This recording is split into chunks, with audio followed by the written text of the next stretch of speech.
ओम नमो भगवते वासुदेवाय नमः। तो आप सभी का स्वागत है मेरे YouTube चैनल पर। आज हम सुनेंगे कार्तिक मास महात्म्य का 28वां अध्याय। तो प्रेम से बोलो बाके बिहारी लाल की जय, भगवान विष्णु की जय। धर्मदत्त ने पूछा, हे देवराज, जय और विजय ने अपने पूर्व जन्म में ऐसा कौन सा पुण्य किया जिससे भगवान विष्णु का रूप धारण करके वह उनके द्वारपाल हुए। प्राचीन काल में ब्रणबिंदु की पुत्री देवहूति से करदम ऋषि द्वारा केवल देखने मात्र से ही 2 सुंदर बालक उत्पन्न हुए।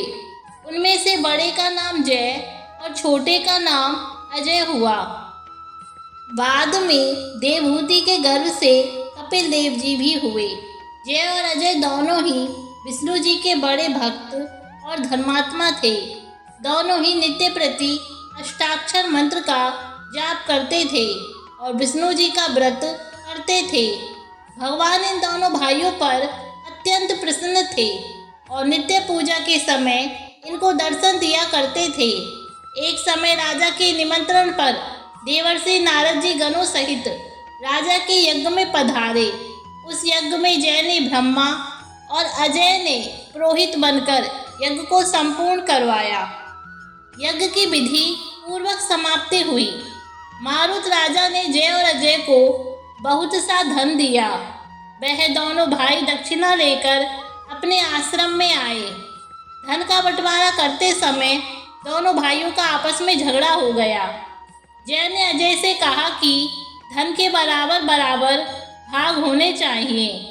अजय ने कहा कि जितना धन जिसको मिला है उतना धन उसका ही है। अब जय ने क्रोध में आकर अजय को शाप दिया कि तुम धन लेकर नहीं देना चाहते, इसलिए तुम ग्राहा हो जाओ।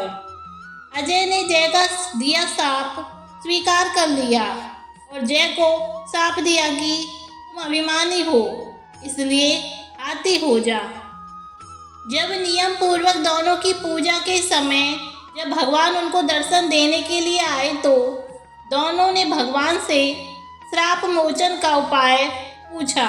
दोनों ने प्रभु से कहा, हे देव, हम दोनों आपके भक्त हैं, मगर हम हाथी की योनि से कैसे होंगे। हे देव, हे कृपा सागर, श्राप से हमारा उद्धार कीजिए। भगवान विष्णु जी ने कहा, मेरे भक्तों की वाणी कभी असत्य नहीं होगी। यमराज भी इसको अन्यथा नहीं कर सकते। पूर्व काल में मुझे भक्तराज प्रहलाद के कहने पर स्तंभ से प्रकट होना पड़ा था और राजा अम्बरीश के कहने पर 10 अवतार लेने पड़े थे। अतः तुम दोनों अपने श्रापों को भोग मेरे लोक को प्राप्त होगे। इतना कहकर विष्णु जी अंतर ध्यान हो गए। फिर वह गंडकी नदी के किनारे मगर और हाथी हुए। जाति स्मरण रहने के कारण इस योनि में भी भगवान विष्णु का व्रत नियम से किया करते थे। एक दिन कार्तिक की पूर्णमासी को वह हाथी स्नान करने को गंडकी नदी में आया और पिछले जन्म का श्राप स्मरण करके मगर ने हाथी को पकड़ लिया। तो हाथी ने भी विष्णु जी का स्मरण किया। फिर क्या था, तुरंत ही शंख चक्र गदा पद्मधारी भगवान ने अपने सुदर्शन चक्र द्वारा उन दोनों को अपने जैसा रूप देकर उन्हें बैकुंठ में ले गए। उसी दिन से उस स्थान का नाम हरि क्षेत्र प्रसिद्ध है।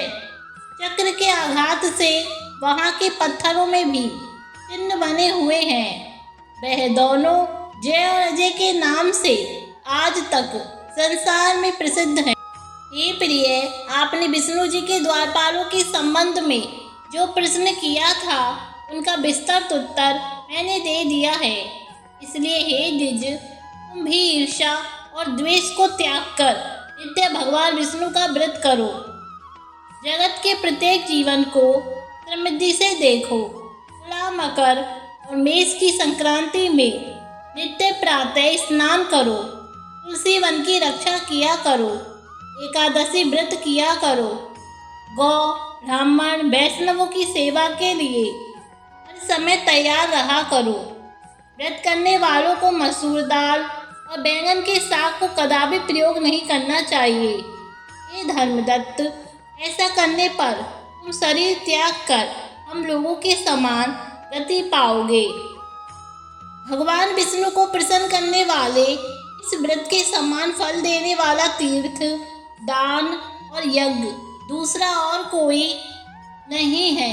हे विप्र, तुम धन्य हो, क्योंकि तुमने विष्णु को प्रसन्न करने वाला व्रत किया है, जिसका आधा फल तुमने कलह को दिया है। उसके बाद हम कलह को बैकुंठ में ले जा रहे हैं। तो नारद जी ने कहा, हे राजन, इस प्रकार धर्मदत्त को विष्णु भक्ति का उपदेश देकर कलह को साथ लेकर विष्णु के पार्षद बैकुंठ को चले गए और धर्मदत्त भी उनके आदेशानुसार विष्णु के व्रत में तल्लीन हो गया। जब उसका देहांत हुआ तो अपनी स्त्रियों के साथ विष्णु लोक को गया। हे राजन, जो कोई भी प्राचीन काल के इस इतिहास को सुनाता है और सुनता है, वह अंत में विष्णु लोक को प्राप्त होता है। तो इस तरह कार्तिक मास महात्म्य का 28वां अध्याय समाप्त हुआ। श्रीमन्नारायण